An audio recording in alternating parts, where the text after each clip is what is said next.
Alors, l'un de nos parrains également, là, Luis Rego. Combien d'années avec les Charlots? Tous ces films, les Charlots, combien d'années? 7 ans. 7 ans, d'accord. 7 ans, ça a été de 1900...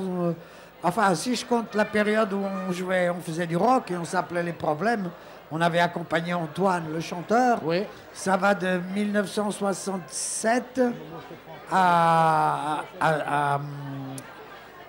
1971.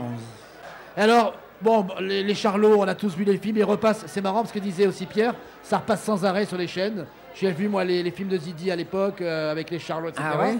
Donc ça se regarde encore. Je ne sais pas si vous avez encore des droits, j'en sais rien.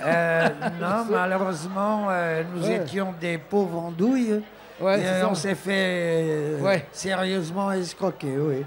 Donc, alors après, venir à la télévision, au cinéma. Non, mais après, cinéma, on a un film, un chef-d'œuvre ensemble.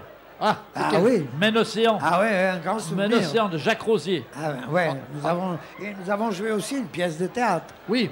Ah oui, la première pièce d'Eric Assous. La première pièce d'Eric Assous, Une fille entre nous. Voilà. Et puis un gros passage à la radio aussi. Ta voix est restée célèbre avec les plus bas... Les flagrants délires. Les flagrants délires et les plus bas d'Inter. Ouais, ça a duré quelques années, ça aussi. Hein. Pas longtemps, en fait. C'est la réputation de l'émission qui est restée. Qui finit par fausser la durée en temps réel, puisqu'on a fait ça 2 ans. 2 ans. Mais c'est resté... Une quotidienne, ce qui est déjà beaucoup. Oui, en quotidien, c'est vrai que ça quand même, c'est resté dans les mémoires. La mémoire populaire, d'abord. On finit forcément par se répéter. Et c'est une expérience... Alors, c'est la question bateau, mais qu'est-ce qui est... tu préfères, à la limite, entre le théâtre, la télévision, la chanson, est-ce qu'il y a une préférence ou tu es vraiment un homme doué pour tout, en fait?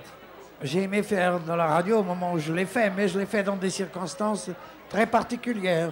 L'émission des Flagrants Délires se faisait en live, c'est-à-dire avec un public devant nous, et c'était pas un faux public. Ouais. C'était un vrai public. Ouais, là, il fallait les amuser tous les jours. Ouais. Qui faisait la queue et tout pour entrer au studio. L'émission avait beaucoup de succès, et donc nous étions devant un public. Il y avait un peu de théâtre là-dedans. Oui, c'est ça, c'était... Et ça m'allait bien parce que m'enfermer dans un studio pour dire, pour dire ma bafouille, j'ai connu plus amusant que ça. C'est sûr. On sentait le côté théâtral dans les réactions du public, etc. dans votre émission. Le public booste toujours. C'est plus agréable. Voilà, il y a une réponse immédiate. Et en projet, tu as quelque chose en projet actuellement? Non, mais bien manger, bien boire, pas être trop malade. C'est bien. Mourir d'une maladie assez rapidement, de préférence la nuit, pendant mon sommeil. Tu sais, ça me fait penser... Genre infarctus. Georges Lautner, qui était tué avec Audiard, etc. Quand je lui ai demandé quels sont tes projets, et il me disait, dans l'immédiat, rester en vie. C'est une vraie réponse. Oui, mais rester en vie, mais pas trop mal. Oui. Parce que si tu restes trop mal en vie, c'est ça. Non, mais il disait, voilà, comme je suis. Aznavour répondait ça tout le temps. Oui. Il parlait, il disait... alors, à propos de... J'ai oublié de dire, le 16 janvier, j'ai un film qui sort de Pascal Thomas, qui s'appelle Avec les filles et les garçons. Ah bon? Voilà, 16 janvier. T'es dedans? Ouais, je suis dedans.